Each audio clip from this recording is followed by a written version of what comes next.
بلوچستان میں روزگار کے مواقع ناپید ہوتے جا رہے ہیں، جس کے باعث اعلیٰ تعلیم یافتہ نوجوان بھی مایوسی کا شکار ہو کر ایسے شعبوں میں کام کرنے پر مجبور ہو گئے ہیں جن کا ان کے خوابوں سے کوئی تعلق نہیں۔ ایسی صورتحال کی ایک زندہ مثال کوئٹہ کا رہائشی عبدالمالک ہے، جس نے سائنس کالج کوئٹہ سے BS کیمسٹری کی ڈگری حاصل کی، مگر روزگار نہ ملنے کے باعث اب مویشی منڈی میں جانوروں کی خرید و فروخت کا کام کر رہا ہے۔ عبدالمالک کا کہنا ہے کہ میں نے BS کیمسٹری سائنس کالج سے کی ہے۔ ابھی 4 سال ہو گئے، میں نے کافی کوشش کی لیکن نوکری نہیں مل رہی، تو والد کے گزر جانے کے بعد تو میں مجبوراً مجھے یہی کام کرنا پڑا۔ والد کے تو بہت خواہشات تھے میرے ساتھ کہ مجھے نوکری مل جائے، کیونکہ اسی نے اس کام کی بدولت مجھے یہاں تک پڑھا لکھایا۔ 18 سال اس نے میرے ساتھ محنت کیا، بس میں بھی مجبور تھا، میں نے یہ کام جوائن کیا کیونکہ نوکری مل نہیں رہی تھی۔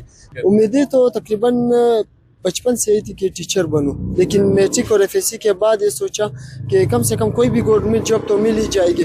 جب BS کیا پھر دل اور خوش ہوا کہ تقریباً ابھی تو لازمی مل جائے گی، لیکن 18 سال میرے ضائع ہو گئے۔ مجھے اس بات پر تھوڑا تو افسوس لازمی ہوتا ہوئے گا، کیونکہ جو کام میں نہیں چاہتا تھا وہ مجبوراً میں نے کیا، اور جو میں چاہتا تھا وہ مجھے ملا ہی نہیں۔ حکومت سے یہی مطالبہ ہے کہ دیکھو، اگر میں میٹرک کے بعد بھی کوئی کام کرتا تھا اپنا پرائیویٹ یا تقریباً کسی کی مزدوری کرتا تو دکھ نہیں ہوتا۔ ابھی BS کرنے کے بعد بھی میں کوئی کام کر رہا ہوں، مطلب مجھے کوئی جاب نہیں ملے تو BS کرنے کا کیا فائدہ؟ 18 سال میرے ضائع ہو گئے۔ عبدالمالک جیسے ہزاروں نوجوان آج اسی کشمکش کا شکار ہیں۔ ان کا حکومت سے مطالبہ ہے کہ بلوچستان میں روزگار کے مواقع پیدا کیے جائیں، صنعتی ترقی کو فروغ دیا جائے اور سرکاری نوکریاں خالصاً میرٹ کی بنیاد پر دی جائیں، تاکہ بلوچستان کے نوجوانوں کا مستقبل محفوظ بنایا جا سکے۔